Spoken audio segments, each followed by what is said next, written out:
శ్రీవేంకటేశమతి సుందర మోహనాంగం శ్రీభూమికాంతమరవింద దళాయతాక్షం. ఆనంద నిలయుడు, అందరినీ సమ్మోహనపరిచే అతిలోక సుందరుడు. ఇంతటి సుకుమారమైన దేవుడు నేను వైకుంఠాన్నైనా విడిచి ఉంటాను కాని నా భక్తులను విడిచి ఒక్క క్షణమైనా ఉండలేనంటూ తిరుమలలో వెలిశాడు. అద్భుత సాలగ్రామ శిలామూర్తిగా వక్షస్థల శ్రీమహాలక్ష్మితో స్వయం వ్యక్త రూపంలో ఆవిర్భవించాడు. బ్రహ్మాండ నాయకుడి దర్శన భాగ్యం అనంత కోటి పుణ్యఫలం వల్ల మాత్రమే సిద్ధిస్తుంది. అంతటి పరమ పవిత్రమైన పుణ్యక్షేత్రంలో వరుసగా అపచారాలు జరుగుతున్నాయి. టీటీడీ నిర్లక్ష్యం వల్ల, అసమర్థత వల్ల కలియుగ వైకుంఠం పవిత్రతనే అపహాస్యం చేసే ఘోరాలు జరుగుతున్నాయి. ఆ మాటకొస్తే తిరుమల తిరుపతే కాదు, ఏపీ వ్యాప్తంగా ఆలయాల్లో విధ్వంసాలు, దొంగతనాలు జరుగుతూనే ఉన్నాయి. చంద్రబాబు పాలనలో ప్రజలకు రక్షణ లేదు, దేవుడికి దిక్కులేదు. దీనిపైనే ఇవాల్టి మ్యాగజైన్ స్టోరీ. ఎవరైనా తప్పు చేస్తే దేవుడు చూస్తున్నాడు అంటాం. అయ్యో ఎంత పాపం అంటాం. మరి దేవుడి మీదే తప్పులు చేస్తూ పోతుంటే ఆ దేవుణ్ణే తన పాపిష్టి కుట్రలో భాగస్వామిని చేసే నీచానికి ఒడిగడితే ఇక ఏమనాలి, ఏం చెయ్యాలి? తన రాజకీయ స్వార్థం కోసం దేవదేవుడి దివ్య ప్రసాదం మీదనే కుట్ర చేసిన చంద్రబాబు పాలనలో జరగరాని ఘోరాలు జరిగిపోతున్నాయి. నిన్నటిదాకా తిరుమలలో మద్యం, మాంసం చూసి భక్తుల గుండెలు పగిలిపోయాయి.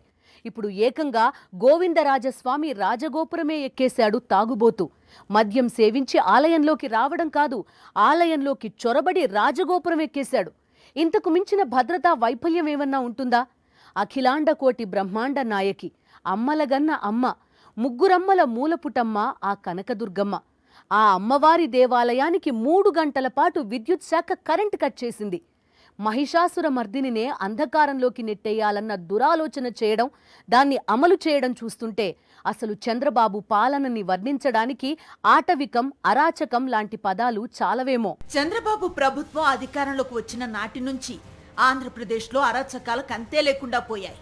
ప్రజలకు రక్షణ లేదు, దేవుడికి దిక్కు లేదు అన్నట్లుగా పరిస్థితి తయారయ్యింది.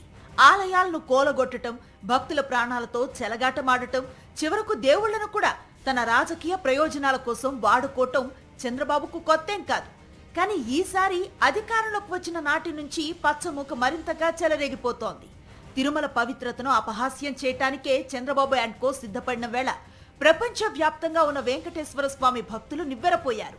కుట్రలకు, కుతంత్రాలకు, వంచనకి నిలువెత్తు నిదర్శనంగా దేశ రాజకీయాల్లో తన ఉనికిని చాటుకుంటున్న చంద్రబాబు ఏకంగా ఆ వెంకటేశ్వర స్వామి పవిత్ర ప్రసాదం మీద పన్నాగాలు పన్నటం చూసి భక్తజన కోటి నిర్ఘాంతపోయారు. కూటమి ప్రభుత్వం సాగిస్తున్న ఆటవిక పాలనపై ప్రజలు తీవ్ర ఆగ్రహాన్ని వ్యక్తం చేస్తున్న సమయంలో వారి దృష్టి మళ్లించడానికి ఆ దేవదేవుడి దివ్య ప్రసాదం మీదే రోత రాజకీయాలు చేసే మహాపచారానికి తెగబడ్డారు చంద్రబాబు. నాటి నుంచి అటు ఏపీలో భగవంతుడి పవిత్రతను అపహాస్యం చేసే దారుణాలు పచ్చముఠ ఆధ్వర్యంలో సాగుతూనే ఉన్నాయి. ఇప్పుడు తిరుపతిలో గోవిందరాజస్వామి ఆలయ రాజగోపురం పైకి ఒక తాగుబోతు ఎక్కి హల్చల్ చేసిన ఘటన టీటీడీ ఆధ్వర్యంలో భద్రతా ఏర్పాట్లు ఎంత ఘోరంగా ఉన్నాయో స్పష్టమైపోయాయి.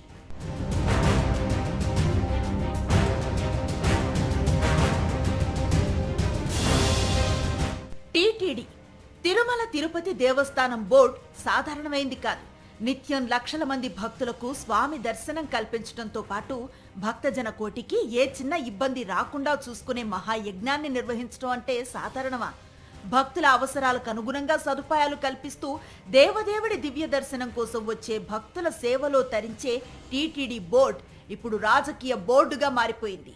టీటీడీ చైర్మన్ గా బిఆర్ నాయుడు బాధ్యతలు తీసుకున్న నాటి నుంచి వివాదాలకు, కక్ష సాధింపులకు, రాజకీయాలకు, నిర్లక్ష్యానికి తిరుమల వేదికగా మారిపోయింది. నాటి నుంచి తిరుమలలో ఆలయ పవిత్రతను భగ్నం చేసే అపచారాలు, భక్తుల మనోభావాలను గాయపరిచే దారుణాలు జరుగుతూనే ఉన్నాయి. ఇప్పుడు తిరుపతిలో జరిగిన మహాపచారం సాధారణమైంది కాదు. టీటీడీ ప్రధాన ఆలయాల్లో తిరుపతిలో శ్రీ గోవిందరాజస్వామి ఆలయం ఒకటి. గోవిందరాజస్వామిని వెంకటేశ్వర స్వామి అగ్రజుడిగా భక్తులు కొలుస్తారు. అలాంటి విశిష్టమైన ఆలయంలో ఒక తాగుబోతు చొరబడితే భద్రతా సిబ్బంది ఏం చేస్తున్నారు? ఆ తర్వాత ఆ తాగుబోతు ఆలయ గోపురం ఎక్కే ప్రయత్నం చేస్తున్నా పసిగట్టలేదు. చివరకు గోపురం పైకెక్కి హల్చల్ చేయటం, గోపురం కలశాలు పీకేందుకు ప్రయత్నించడం చూసి భక్తులు తీవ్ర ఆవేదనకు గురవుతున్నారు. తిరుమల శ్రీవారి చెంత భద్రతా వైఫల్యం పదే పదే బయటపడుతూనే ఉంది. అయినా టీటీడీ మాత్రం మేల్కొనటం లేదు. విఐపీల సేవలో బిఆర్ నాయుడు తరిస్తుంటే తిరుమల విశిష్టతకు భంగం కలిగించే వరుస దారుణాలు చోటు చేసుకుంటూనే ఉన్నాయి. టీటీడీ విజిలెన్స్ అండ్ సెక్యూరిటీ ఎంతటి నిద్రమత్తులో ఉందో ఈ దారుణం బయటపెట్టింది. తిరుమలలో వైకుంఠ ఏకాదశి నాడు సెక్యూరిటీ సిబ్బంది నిర్లక్ష్యంగా వ్యవహరించిన సంగతి ఇంకా భక్తులు మరిచిపోలేదు. అంతలోనే ఈ అపచారం జరిగింది. విజిలెన్స్ అధికారుల నిర్లక్ష్యం ఫలితంగా వందల ఏళ్ల నాటి ఘనమైన చరిత్ర ఉన్న గోవిందరాజస్వామి ప్రధాన ఆలయం భద్రత డొల్లతనం బయటపడింది. తిరుపతిలో శ్రీ గోవిందరాజస్వామి ఆలయంలో రాత్రి ఏకాంత సేవ ముగిసిన తర్వాత నిజామాబాద్ జిల్లాకు చెందిన గుత్తడి తిరుపతి మద్యం మత్తులో ఆలయంలోకి ప్రవేశించారు. మహాద్వారం మూసివేసి ఉన్న తర్వాత ఎదుట ఉన్న బ్రాస్ గ్రిల్స్ దాటి లోపలకు వచ్చే అవకాశం లేదు. అలాంటిదేకంగా ఆలయ మహాద్వారం వద్ద ఉన్న గోపురం పైకెక్కి ప్రహారీ గోడను ఆనుకొని ఉన్న సోలార్ ఫెన్సింగ్ ను దాటుకొని లోపలికి వెళ్లాడంటే భద్రతా వైఫల్యం ఎంత ఘోరంగా ఉందో అర్థం చేసుకోవచ్చు అనేది ఇప్పుడు అనేక అనుమానాలకు తావిస్తోంది. విజిలెన్స్ సిబ్బంది అప్రమత్తమయ్యారు. అధికారులకు సమాచారం ఇచ్చారు. దాంతో వారు కంగారెత్తిపోయారు. గోపురం పైకెక్కిన వ్యక్తిని కిందకు దించేందుకు హడావుడి చర్యలు చేపట్టారు. తిరుపతి ఈస్ట్ పోలీసులను ఫైర్ ఇంజిన్ సిబ్బందిని రంగంలోకి దించారు. గోపురంపై ఉన్న వ్యక్తిని కిందకు దిగాలని కోరారు. అయితే మద్యం మత్తులో ఉన్న వ్యక్తి తనకు 90 బాటిల్ ఇస్తే కిందకు దిగుతానని భీష్మించాడు. విజిలెన్స్ సిబ్బంది గట్టిగా గదమాయించడంతో గోపురం కలశాలు లాగేందుకు ప్రయత్నించాడు. మద్యం బాటిల్ ఇస్తేనే కిందకు దిగుతానని షరతు పెట్టాడు. దాంతో పోలీసులు ఫైర్ ఇంజిన్ సిబ్బంది గోపురానికి నిచ్చెనలు వేసి పైకెక్కారు. పైనున్న వ్యక్తిని అదుపులోకి తీసుకున్నారు. 3 గంటల పాటు శ్రమించి అతన్ని తాళ్లతో బంధించి బలవంతంగా కిందకు దించారు. తిరుమల పుణ్యక్షేత్రం కలియుగ వైకుంఠమే. ఈ ప్రశస్తికి మూల కారణం స్వయం వ్యక్త స్వరూపంలో వెలిసిన శ్రీ వెంకటేశ్వర స్వామి. తిరుమలగిరిపై పవిత్రాద్భుతమైన ఒక సాలగ్రామ శిల ద్వారా స్వయంభూగా వెలిసిన ఆ దేవదేవుణ్ణి 1000 నామాలతో ఆర్తిగా సంబోధిస్తూ పరవశిస్తారు భక్తజన కోటి. శ్రీవారు అర్చన ప్రియుడు, ఉత్సవ ప్రియుడు, సంకీర్తన ప్రియుడు, నైవేద్య ప్రియుడు, అన్నింటికీ మించి నిర్మల భక్తి ప్రియుడు. టీటీడీ ప్రధాన ఆలయాల్లో ఒక్కటైన గోవిందరాజస్వామి ఆలయానికే భద్రత కరువవటంపై భక్తజన కోటి తీవ్ర ఆందోళన చెందుతోంది. ఆలయం మూసివేసిన తర్వాత తాగుబోతు ఆలయంలోకి ప్రవేశించటం, రాజగోపురం ఎక్కటం, అప్పటిదాకా భద్రతా సిబ్బంది పట్టించుకోకపోవటం ఇది సాధారణమైన తప్పిదం కాదు. నిర్లక్ష్యం అనో భద్రతా సిబ్బంది వైఫల్యం అనో సరిపుచ్చటానికి వీల్లేని అపచారం ఇది. సాక్షాత్తు వెంకటేశ్వర స్వామి అగ్రజునిగా పూజలు అందుకుంటున్నటువంటి టిటిడి ప్రధాన ఆలయాలలో ఒకటైనటువంటి గోవిందరాజస్వామి ఆలయ రాజగోపురం మీద ఒక తాగుబోతు కలశాల మీదకి వెళ్ళి అక్కడున్నటువంటి చిన్న విగ్రహాలను కాళ్లతో తొక్కుతూ అక్కడి నుంచి నాకు మందు కావాలి అని డిమాండ్ చేస్తున్నాడు అని అంటే భద్రతా వ్యవస్థ ఎంత దారుణంగా పడిపోయిందో తిరుమల ఆలయంలో టీటీడీ నిర్వహణలో దీన్ని బట్టి చూస్తే చాలా స్పష్టంగా అర్థమైపోతుంది. టీటీడీ చైర్మన్ బిఆర్ నాయుడు ఆలయ ప్రతిష్టను మంటగలుపుతున్నారని మండిపడ్డారు టీటీడీ మాజీ చైర్మన్ భూమన కరుణాకర్ రెడ్డి. మరోసారి టీటీడీ భద్రతా డొల్లతనం బయటపడిందని ఫైర్ అయ్యారు. గోవిందరాజస్వామి ఆలయంలో జరిగిన ఘటన దారుణమన్నారు. బిఆర్ నాయుడు భక్తుల గోడు పట్టించుకోవట్లేదని మండిపడ్డారు.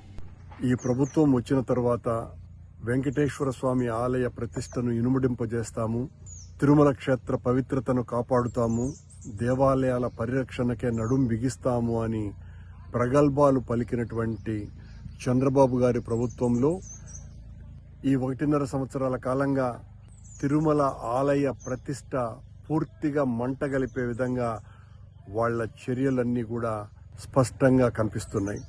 ఎంతసేపు వివిఐపీల సేవలో తరిస్తున్నటువంటి బిఆర్ నాయుడు గారి నేతృత్వంలో తిరుమల ఆలయం మరింతగా పాలన గాడి తప్పింది. ప్రపంచ ప్రసిద్ధ పుణ్యక్షేత్రం తిరుమలలో భక్తుల ఆరాధన, గోవింద నామస్మరణతో నిండిపోవాల్సిన ప్రదేశంలో టీటీడీ నిర్లక్ష్యంతో అపచారాలు చోటు చేసుకుంటూనే ఉన్నాయి. ఇదిగో ఇలా చూడండి, గుండె తరుక్కుపోతుంది కదా. ఆ దేవదేవుడి దివ్య సన్నిధిలో ఈ పాపిష్టి కార్యాలేంటని రక్తం మరిగిపోతోంది కదా. బిఆర్ నాయుడు టీటీడీ బాధ్యతలు తీసుకున్న నాటి నుంచి జరుగుతున్న అపచారాలు అన్నీ ఇన్నీ కావు. పదే పదే ఆ కలియుగ వైకుంఠంలో మద్యం బాటిళ్లు, బిర్యానీ, మాంసపు ప్యాకెట్లు కనిపిస్తుంటే భక్తజన కోటి హృదయాలు ఆవేదనతో బద్దలైపోతున్నాయి. నెల రోజుల క్రితం భూదేవి కాంప్లెక్స్ వద్ద మద్యం బాటిళ్లు, మాంసపు ప్యాకెట్లు కనిపించడం భక్తులను తీవ్రంగా కలచివేసింది. మద్యం, మాంసం నిషేధం ఉన్న ప్రదేశంలో ఇలాంటి దృశ్యాలు కనిపించడం పట్ల భక్తులు ఆగ్రహాన్ని వ్యక్తం చేస్తున్నారు.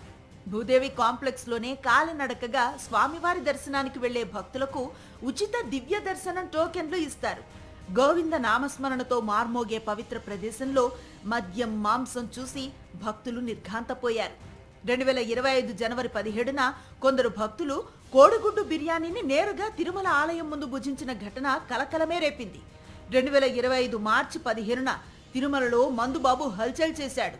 తిరుమలలో ఎంత మద్యం కావాలంటే అంత దొరుకుతుందని ప్రకటించడంతో భక్తులు నిశ్చేష్టులయ్యారు.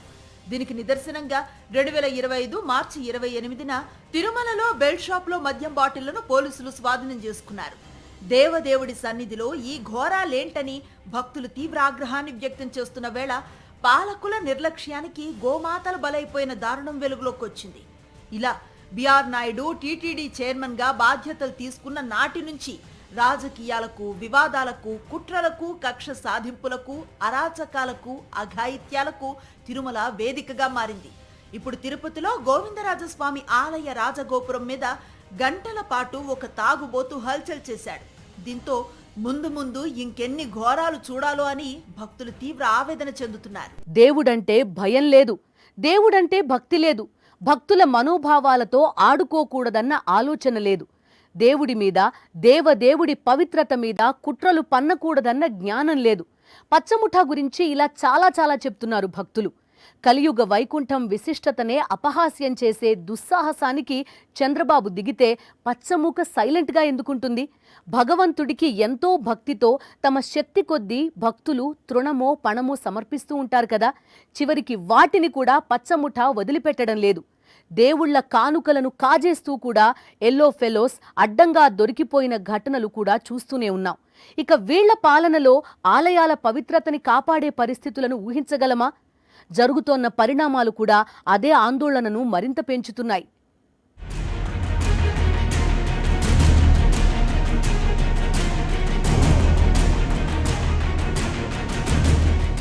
అఖిలాండ కోటి బ్రహ్మాండ నాయకి, అమ్మలగన్న అమ్మ, ముగురమ్మల మూలపుటమ్మ, బెజవాడ కనకదుర్గమ్మ. దుర్గమ్మ అంటే దుర్గుణాల మహిషాసురుణ్ణి మదమనిచిన మహంకాళియే కాదు, తల్లిగా కొలిస్తే కోరిన శుభాలను సిగే కరుణామయి కూడా. విద్య, వివేకం, సంపద ఇలా జీవితంలో నెగ్గుకు రావటానికి కావాల్సిన అష్టైశ్వర్యాలను ప్రేమతో ప్రసాదించే అమ్మవారు కోట్లాది మంది ప్రజలకు ఇలవేల్పు.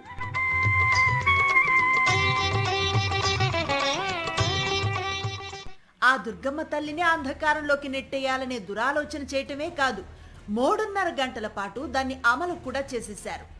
2025 డిసెంబర్ 27వ తేదీన దాదాపు 3.5 గంటల పాటు దుర్గ గుడికి విద్యుత్ సరఫరా నిలిచిపోయింది. జరిగింది చిన్న పొరపాటు కాదు, చేసింది ప్రైవేట్ సంస్థలో, వ్యక్తిలో కాదు. విజయవాడ ప్రధాన కేంద్రంగా సిఆర్డీఏతో పాటు ఉమ్మడి గుంటూరు, కృష్ణా, ప్రకాశం జిల్లాలకు విద్యుత్ సరఫరా చేసే ఏపీ సిపిడిసిఎల్, అదీ కాక సాక్షాత్తు కనకదుర్గ ఆలయానికి విద్యుత్ సరఫరా నిలిపివేయటం అంటే అదేదో కింది స్థాయి సిబ్బంది తీసుకునే నిర్ణయమూ కాదు, ఉన్నతాధికారుల అనుమతి తప్పనిసరి. చంద్రబాబు పాలనలో అరాచకాలు ఏ స్థాయిలో ఉన్నాయో చెప్పటానికి ఈ మహాపచారం ఒక ఉదాహరణ.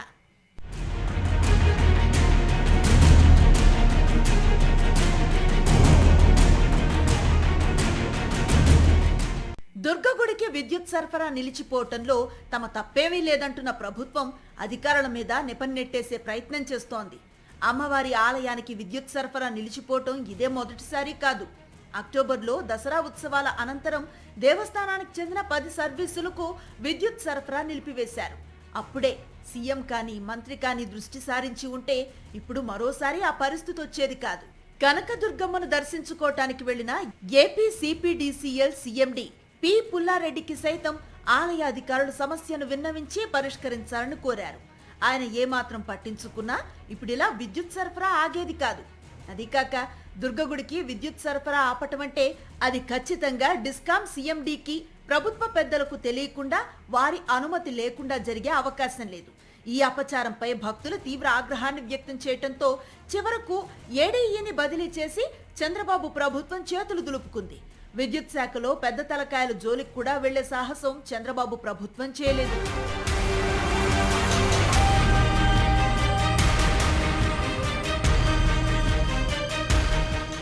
చంద్రబాబు పాలనలో ఆలయాల్లో వరుసగా అపచారాలు జరుగుతూనే ఉన్నాయి. డాక్టర్ బిఆర్ అంబేద్కర్ కోనసీమ జిల్లాలో ప్రముఖ పుణ్యక్షేత్రం ద్రాక్షారామంలో మాణిక్యాంబ సమేత భీమేశ్వర స్వామి ఆలయంలో ముక్కంటికి తీవ్ర అపచారం జరిగింది.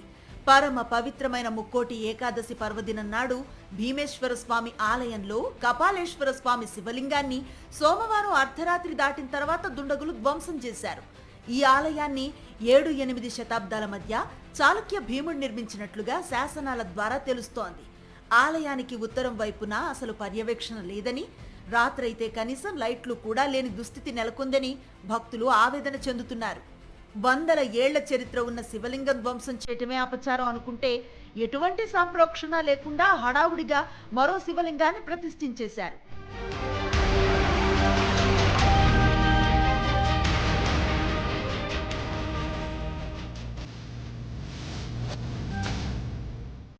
ఒకటి కాదు, రెండు కాదు. చంద్రబాబు ప్రభుత్వం అధికారంలోకి వచ్చిన క్షణం నుంచి ఆంధ్రప్రదేశ్లో వరుసగా ఆలయాల్లో అపచారాలు జరుగుతూనే ఉన్నాయి. ఇదిగో ఇలా చూడండి. ఇది నంద్యాల జిల్లా మద్దూరులో వెంకటేశ్వర స్వామి ఆలయం. స్వామివారి వెండి ఆభరణాలు అపహరణకు గురయ్యాయి. స్వామివారికి దాతలు సమర్పించిన వెండి ఆభరణాల స్థానంలో నకిలీ ఆభరణాలు ప్రత్యక్షమయ్యాయి. వెండితో తయారు చేసిన కిరీటం, హస్తాలు, చక్రం, శంఖం, పాదాల తొడుగులతో పాటు మరికొన్ని ఆభరణాలు మాయం అయినట్లుగా తెలుస్తోంది. ప్రతి ఏడాది వైకుంఠ ఏకాదశి పర్వదినాన ఆనవాయితీగా స్వామివారికి వెండి ఆభరణాలను అలంకరిస్తారు. అనంతరం ఆభరణాలను ఆలయంలో బీరువాలో భద్రపరుస్తారు. వైకుంఠ ఏకాదశి పర్వదినాన పరిశీలిస్తూ ఉండగా నకిలీ ఆభరణాల విషయం వెలుగులోకి వచ్చింది. అంటే ఇది ఖచ్చితంగా ఇంటి దొంగల పనే. అధికార పార్టీ అండతోనే ఇంటి దొంగలు ఈ దారుణానికి పాల్పడ్డారని భక్తులు తెగేసి చెప్తున్నారు. తిరుమల నుంచి మొదలు పెడితే విజయవాడ దుర్గగుడి దాకా ఆలయాల్లో వరుసగా జరుగుతున్న అపచారాలకు చెక్ పెట్టడంలో చంద్రబాబు ప్రభుత్వం ఘోరంగా విఫలమయ్యింది.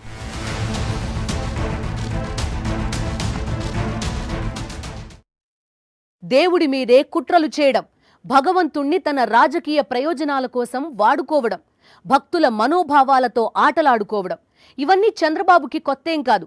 తిరుమల లడ్డూ కేంద్రంగా భక్తజన కోటిని చంద్రబాబు ఎంతగా బాధ పెట్టారో ప్రత్యేకంగా చెప్పాలా? నిజానికి భగవంతుడి పవిత్రతను అపహాస్యం చేయడం, భక్తుల ప్రాణాలతో చెలగాటమాడడం చంద్రబాబుకి కొత్తేం కాదు. విజయవాడలో పదుల సంఖ్యలో దేవాలయాలు కూల్చేసిన హీన చరిత్ర చంద్రబాబుదే.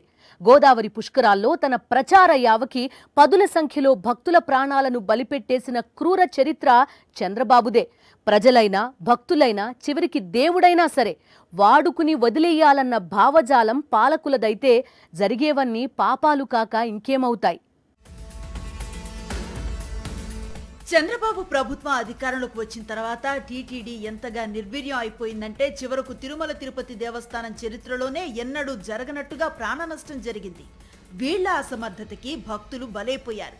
ప్రతిరోజు 1,00,000 మంది భక్తులకు ఎలాంటి అసౌకర్యాలు కలగకుండా శ్రీనివాసుడి దర్శన భాగ్యం కలిగేలా చేసే శక్తి సామర్థ్యాలు టీటీడీ సొంతం.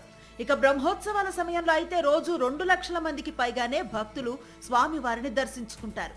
అయినా సరే ఒక్క భక్తుడికి కూడా చిన్న అసౌకర్యం కలగకుండా చూసుకోవటం టీటీడీకి మాత్రమే సాధ్యం. అలాంటి టీటీడీ 2025 జనవరిలో వైకుంఠ ఏకాదశి టికెట్ల జారీ సమయంలో కేవలం 2,000 మంది భక్తుల రద్దీని నిలువరించలేని దుస్థితికి దిగజారిపోయింది. ఆ తొక్కిసలాటలో 6 భక్తులు ప్రాణాలను కోల్పోయారు. దానికి కారణం టీటీడీ బోర్డులో చంద్రబాబు ప్రభుత్వం చేపట్టిన రాజకీయ నియామకాలే. ఆ భక్తులను చంపిన పాపం చంద్రబాబుది, పవన్ కళ్యాణ్ది, టీటీడీ బోర్డు చైర్మన్ బిఆర్ నాయుడుదే అని ఇప్పటికీ భక్తజన కోటి చెబుతూనే ఉంది.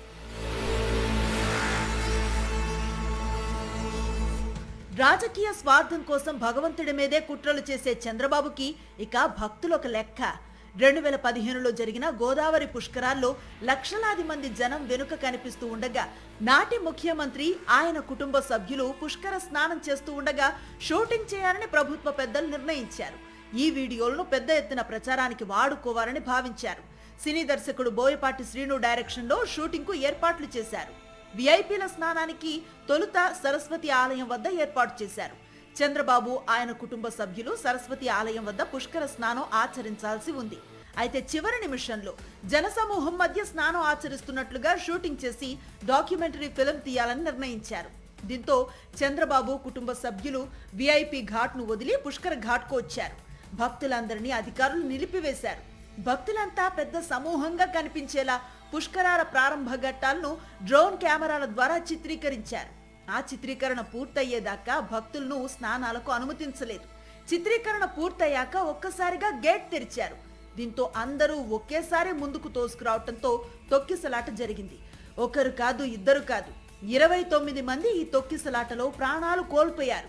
ఆ డాక్యుమెంటరీ ఫిల్మ్ ని డైరెక్ట్ చేసిన దర్శకుడు బోయపాటి శ్రీను మీద కానీ, చంద్రబాబు మీద కానీ, చంద్రబాబు ప్రచార యావ కోసం వేలాది మంది భక్తులను నిలిపివేసి ఒకేసారి గేట్లు తీసిన అధికారులు, పోలీసుల మీద కానీ నాడు ఎలాంటి చర్యలు తీసుకోలేదు. తన రాజకీయ ప్రయోజనాల కోసం ఆలయాల పవిత్రతతో, భక్తుల మనోభావాలతో చెలగాటు ఆడటానికి ఉపేక్షించిన చంద్రబాబు తీరు స్పష్టంగా తెలిసిన భక్తజన కోటి రాబోయే రోజుల్లో ఆంధ్రప్రదేశ్లో ఇంకెన్ని దారుణాలు జరుగుతాయో అని తీవ్ర ఆందోళన చెందుతున్నారు. ఇది ఇవాల్టి మ్యాగజైన్ స్టోరీ. మరో ఇంట్రెస్టింగ్ టాపిక్ తో మళ్ళీ కలుద్దాం. అంతవరకు స్టే విత్ us.